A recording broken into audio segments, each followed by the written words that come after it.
आणि मला असं वाटतं की सगळ्यात जास्त आव्हान इनफॅक्ट आजच्या पालकांना वेळ देणं हाच आहे. मूळ प्रश्न हाच आहे की तुम्ही वेळ दिलात तर मग तुम्हाला एकमेकांबरोबर संभाषण वाढवता येईल हो किंवा त्यांच्या काय समस्या आहेत नेमक्या त्याच्यामध्ये आपल्याला जर निश्चितपणे कळलं नाही तरीही आपण समजून घ्यायचा प्रयत्न तरी करू शकतो.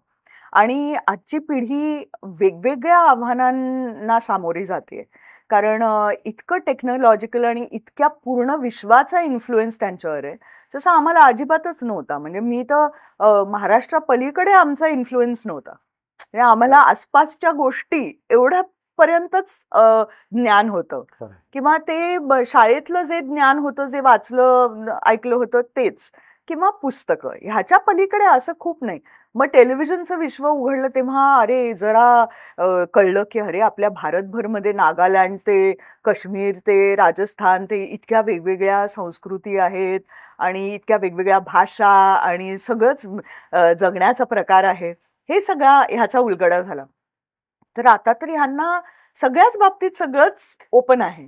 खरंय. आणि तरीही एक आपली जी संस्कृती आहे त्याला धरून ठेवून जे काही वेगळे प्रश्न असतात अगदी टिपिकल भारतीय ते तर आहेतच. त्यामुळे ह्याची कशी सांगड घालायची हे आव्हान आहे त्यांच्यासाठी पण की आपण आपल्या पालकांबरोबर कुठल्या पद्धतीने कम्युनिकेट केलं पाहिजे.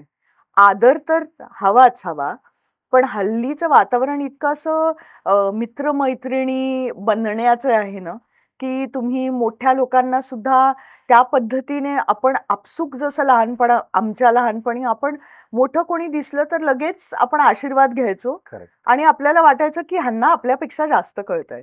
तसं ह्या पिढीचं नाहीये. त्यांना आपल्यापेक्षा जास्त कळतं असा त्यांचा विश्वास आहे. त्यामुळे